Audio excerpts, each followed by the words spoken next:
Sixth man laban sa All-Star, nag-air Clarkson si JC kay Beverly. Nakahanap ata ng katapan si Jordan Clarkson mga bro, na lockdown si Kabayan. Na-frustrate si JC, parang gusto pang sapakin ng referee.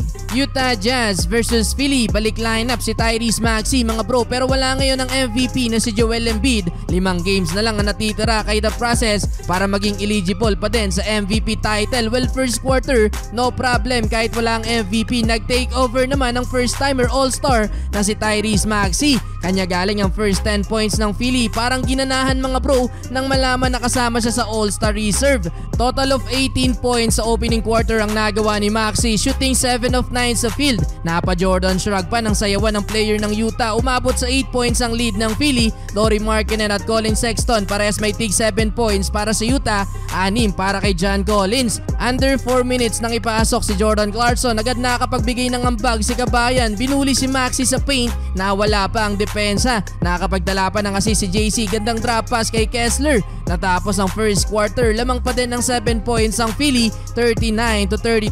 Second quarter, another solo run para kay Tyrese Maxey. Kumana ng 8 straight points ang All-Star point guard mga bro. Literal na unstoppable ang player na to ng Philly mga bro. Nakipagkulitan pa kay Kabayan. Kelly Oubre Jr. sinubukan naman i-posterize ang best shot blocker ng Utah na si Kessler, pero butata ang inabot niya. Butata din ang inabot ni Clarkson kay Mo Bamba. Babawi sana si Kabayan, gustong sayawan ng big man pero ipinasa kay Kelly Olynyk na nauwi naman din sa tres. Good decision for JC. Well, nagmidera ng Jazz mga bro at naibaba sa 2 points ang lamang ng Philly after ng end 1 layup na to ni Clarkson. Kaso agad nakabawi ang Sixers at sumagot ng 11-0 run. 32 points na para kay Tyrese Maxey. Hindi mapigilan ng Utah ang player na to. Career high din yan para sa kanya sa first half. Last seconds nagkagulatan pa mga bro nang ma-foul si JC. Frustrated si Kabayan at hindi nabigyan ng free throw. End of first half, 10-point lead para sa Philly, 71-61. Entering the third quarter, bumuhat si Colin Sexton.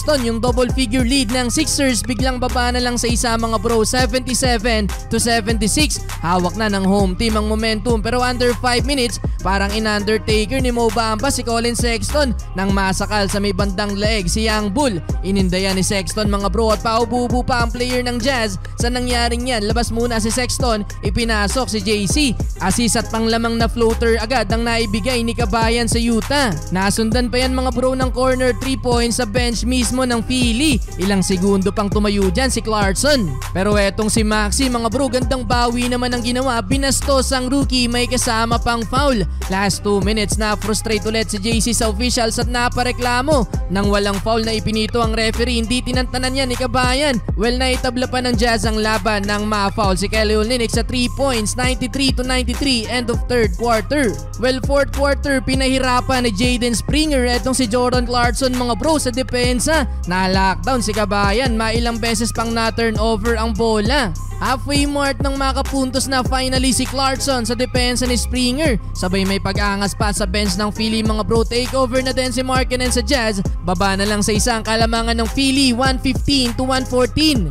Papasok ang last 2 minutes sa back-to-back 3 points na to ng Jazz mga bro. Lamang na ang home team. Bagsak pa si Springer mula sa 3 points ni Colin Sexton, 120-117. Yun nga lang mga bro, naitabla ni Tyrese Maxey ang laban. Nasundan pa yan mga bro ng corner 3 points mula kay Patrick Beverly. 3-point lead para sa Philly. Sa dulo mga bro, kinulang sa paghabol ang Utah Jazz at panalo pa din ng Philly, 49 points para kay Tyrese Maxey.